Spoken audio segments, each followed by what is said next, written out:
This is episode 2, part 2 of the costume analysis series that we've been starting. Tonight we're going to do the look at George Reeves Superman costume for the Adventures of Superman television series, which aired from 1951 to 1957, a total of 104 episodes in that series. And we're going to check out what was a pretty interesting costume. There is George Reeves in his full colour glory. But it should be noted that obviously season 1 was filmed in black and white. Most people probably only ever saw the entire series in black and white because not many people had colour television at the time. But seasons 2 to 6 were filmed in colour and are now available to see in colour. But most people only ever saw all 6 seasons in black and white back in the day before the home video release of the series. But there is a look at both of the costumes. So when they had the black and white episodes from season 1, it was more of a grey and muddy brown for the distinction that they needed for the clarification of the costume to be seen in black and white. They weren't worried about being true to colour because of the fact that the costume would not be seen on screen in colour. But then obviously when they did go to season 2 onwards, they needed to create a true colour costume, which you can see on the left there. So Kenneth's saying that seasons 3 to 6 were shot in colour. I thought it was 2 onwards, but I could be wrong there. Maybe it was. No, two was black and white. Yes, my mistake. So it's 3 to 6 were shot in colour. Seasons 1 and 2 were in black and white. So yeah, there you have it. But yeah, interesting that they had to create 2 different costumes. Obviously for the series. Obviously there were many different versions of the costume because George Reeves would famously destroy each costume by cutting out the S shield on the chest and burning the rest of the costume, or what he called the monkey suit. But pretty much it stayed standard throughout, other than the variations in color. Yeah, I mean although we haven't gotten that close yet, but just the way that is, the S looks a little different. Just a little bit, a little different with the color. I mean, well, maybe we can, now that we have this S, we can look at it. Yep. And well, then let's go see through it again. bit by bit. Let's go through starting with the cape. And now we're just going to be looking at the color costume because that is obviously the truest version that we would be trying to compare with different things like color and what have you. Interesting with the cape, how it hung on the back of behind the neck, that it was a very big loop. It didn't sit up there around the collar like most of the other costumes that we've seen. That was an interesting facet of the George Reeves costume. I thought so too. I know last year when we did Kirk Allen, I believe he had, up to the neck. Mm-hmm. I always wondered this myself. Is it possible that it was just looser, more comfortable for him to do it like that? I mean, I just, if not, it's an interesting choice that they did that, because I don't ever remember seeing any. Well, I shouldn't say any, but I don't really remember seeing any Superman, especially in the comics, with a looped cape. With a Interesting loop in the choice. back. Now, Yeah. it does have the S on the S shield on the symbol on the cape, but in the traditional red and yellow version. The length of the cape here, I think it's a little bit longer than what it actually was in the TV series, or it appears longer. I think it's that, if we look at some further costume photos, it went down to just the top of the boots, which I think is the perfect length for a Superman shield. It doesn't need to touch the ground and doesn't need to be behind the kneecap. But if it's a little bit lower, mid calf, at the top of where the boots sit, I think that's a perfect length. Yes, absolutely, absolutely. We've seen long capes. We've seen very short capes.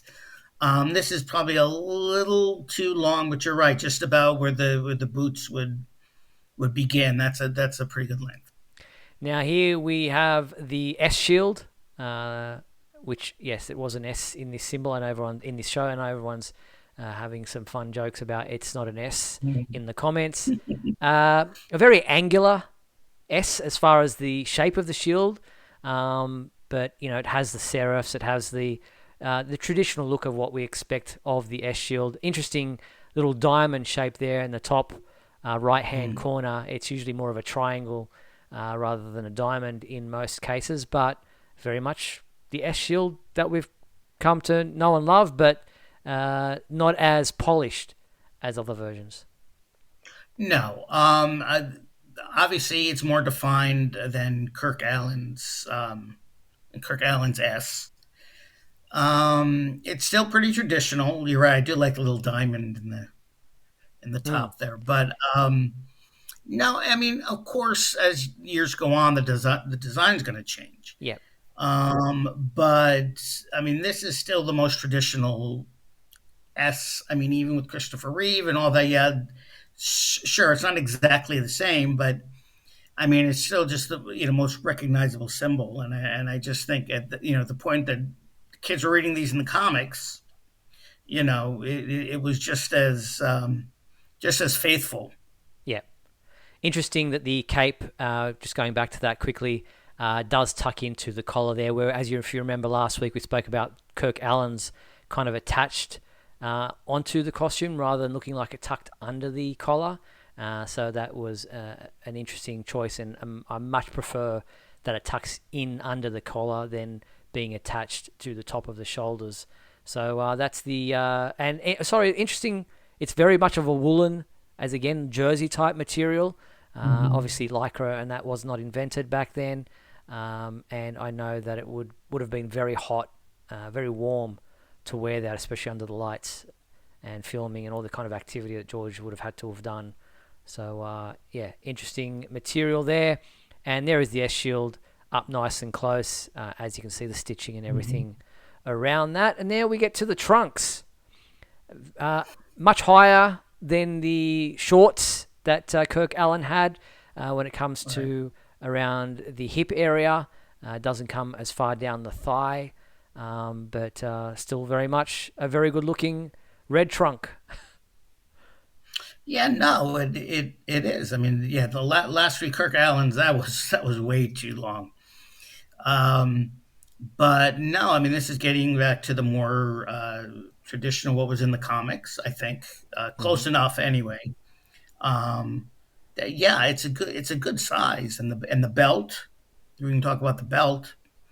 Yep. Um, the yellow belt with I mean, it just looks really good. I mean, looking at it like this, we can really look at it and study it. Watching it on the TV show, it looks a little different. But but no, I just really like the look of this costume, and this is probably the costume that every other costume was based on. Mm, very much so. Because it's a live action one. So I just think from any kind of live action from here is just sort of based on this more traditional costume. Yeah, he's got the red hoops, obviously, that the belt goes through, but the gold buckle Mhm. is Yes. not the yellow buckle that is not so it's a bit more interesting there. You'll notice that the cuffs on the sleeve. Remember last week, Kirk Allen had like a jersey type of like Yes. a pullover, A sweater. a sweater. The cuffs here are a bit more streamlined and not as obvious. And then we go to the boots, and you can see here that they're a good height, not as prominent like a V shape at the front of the shin there that we've come to know of more recent versions of the costume, but still very much that more of a boot here. I think Kirk Allen's seemed a bit more like dancing shoes, if you like a they had that felt kind of feel about them. This looks more like a boot and a little bit, and as you can see there, the cape there just dipping below the height of the boot. So yeah, I like the boots there. Yeah, I like the boots too. Yeah, the ones last week, Kirk Allen, more like ballet boots. Mm, yeah, exactly. These are more really, a traditional boot. And then that's George. He was the people's friend. He was very much a beloved personality. But looking at him as Superman, obviously Kirk Allen last week had a bit more of wavy hair. He had the kind of the lock at the front, that spit curl. George had very much the swept back hair, with the Brill cream, combed back look. No waviness, no curl there at the front. And George definitely had that very strong jawline and that great smile that just made you trust him immediately. Yeah, and you know what? I don't think the crow would look good on him. I mean, I know we've seen this, for years and years what he looks like, but I just don't think the curl would quite fit on his face. I think that's just the right look, Mm. just And the the right fact, look for him. yeah, and the fact that Clark Kent always wore a hat. He didn't Hmm. necessarily saw Clark Kent's hair. He always had that fedora on, that reporter's hat. So the hair was not an issue between. Now everyone says, oh, he's Clark Kent parts it on one side and Superman parts it on the other to differentiate, kind of thing. It's not No, that important when Clark is always wearing a hat, as was no. the trend, the style back in that day. Hmm. So overall Absolutely. rating for the costume from your point of view? Oh, from what we're doing, from 1 to. 1 to 5, say, what would you? I thought last week Kirk Allen's was probably about a 3. Yeah, well, this is definitely, I'm going to say, a 4.5. Okay, very cool. I would agree about a 4 for me. So there you have it. That is our analysis of the George Reeves costume. Join us next week when we're going to look at Bob Holliday. Yes, we're going to be looking at the man who portrayed Superman on Broadway for It's a Bird, It's a Plane, It's Superman. So we'll return next week for that segment.